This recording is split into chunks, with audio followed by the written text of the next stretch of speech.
एक महत्त्वाची घडामोडी अमरावतीत त्रिशूलच्या नावावर शस्त्रांचं वाटप झालेलं असा आरोप यशोमती ठाकूर यांनी केला। यशोमती ठाकूर यांनी पत्रकार परिषदेत त्रिशूलधारी शस्त्राचे फोटोज दाखवलेले आहेत। तर यशोमती ठाकूर यांची अवस्था महाभारतातल्या गांधारीसारखी आहे अशी टीका अनिल बोंडे यांनी केली आहे।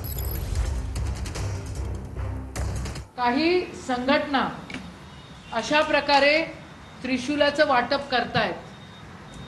हे त्रिशूल नसून ही एक भुक्तीचा आकार आहे आणि या अमरावती जिल्ह्यामध्ये एवढ्या मोठ्या प्रमाणामध्ये या सगळ्या गोष्टींचं वाटप काही संघटना या ठिकाणी करतायत। मुख्यमंत्र्यांच्या नाकाखाली असा दहशतवाद फैलवण्याचा पूर्ण षडयंत्र या ठिकाणी होत आहे आणि उद्या जर हिंसक वळण आपल्या या देशामध्ये आपल्या महाराष्ट्रामध्ये आलं या सगळ्या गोष्टीचा जाब मुख्यमंत्र्यांना आणि होम मिनिस्टरला द्यावा लागेल।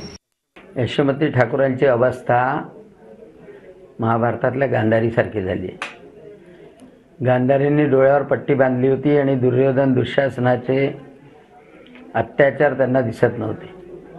यशोमती ठाकूरांना बांगलादेशी रोहिंग्या अमरावतीमध्ये राहतात, त्यांच्यावर कारवाई होते त्याचं दुःख आहे आणि त्याच्यामुळं हे त्रिशूल वाटल्याचं प्रकरण ते बाहेर काढतात।